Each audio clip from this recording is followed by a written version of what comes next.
Cholera and AIDS, two vastly different diseases discovered centuries apart, are more similar than one may originally think. Yes, medically, their causes and symptoms are unalike, but the impacts that they had socially share many of the same characteristics. Both are epidemics that cause mass hysteria, killing millions and spreading all across the world. In both cases, a cure was not readily available and known to the medical community, and the panicked people affected by the diseases searched for answers in their own ways. The cholera outbreaks in London between 1830 and 1860 were epidemics that caused complete terror and panic in London citizens. Cholera is spread through contaminated water and food containing the Vibrio cholerae bacteria. Rapid modernization during the Industrial Revolution helped this disease spread like wildfire and continue to prosper.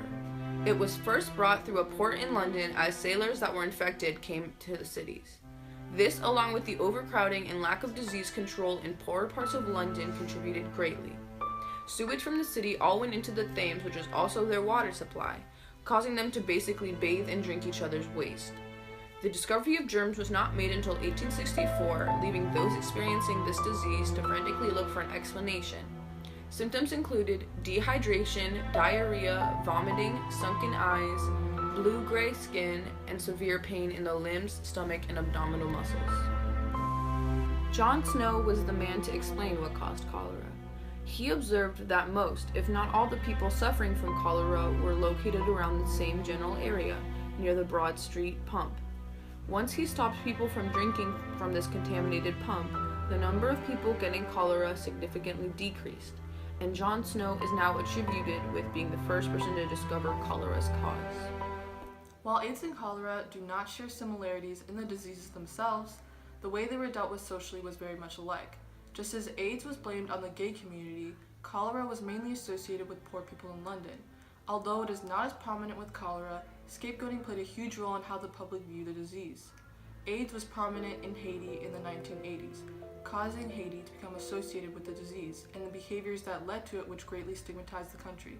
The same stigmatization of Haiti due to disease is now happening with cholera in modern day, and the country is feeling similar repercussions as it did now due to AIDS. The AIDS virus was discovered in 1981 in the United States.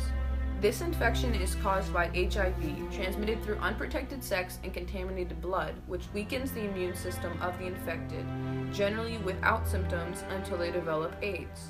Symptoms of AIDS include weight loss, fevers, chills, and overall weakness. The biggest threat, however, is not the physical symptoms, but the fact that because of this weakened immune system, untreated illnesses as small as the common cold can end fatally.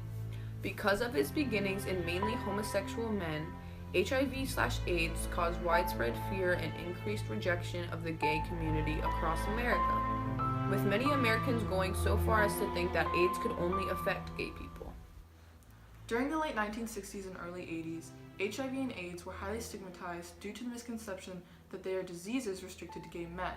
Gays were scapegoats for the infections, and the public came to view anyone who was infected as being homosexual. This deterred people from seeking treatment or even getting tested. Although we know today that HIV and AIDS can impact anyone regardless of sexual orientation, there is still a societal stigma associated with the condition. One of the main reasons for the stigmatization of gay people was the fear of the unknown, which is similar to the reasons people made up in their heads about cholera in the 19th century London, whether they blamed it on the rich trying to kill the poor or God punishing them. Thousands of young men and women across America had to have stressful meetings with their doctors about the unknown virus. Come in. Hi. Hi. What brought you here today? I've been feeling sick. I think I have the flu. Okay, we'll run some tests to see what you have. What are your symptoms? I've been vomiting and sweating a lot, and I have a sore in my groin area, and I feel very tired. I just want to lay in bed all day. Have you been sexually active recently? Yeah, but I don't see why that would correlate. Well, there are some viruses that are transmitted through sexual contact. We'll see when you get your test results back. Okay.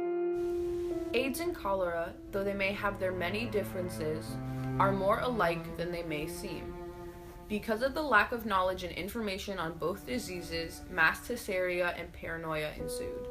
Scapegoating was also a problem that affected those infected with either disease and the society around them. These diseases had a monumental impact on the cities, countries, and individuals that experienced them, and their repercussions are still felt today.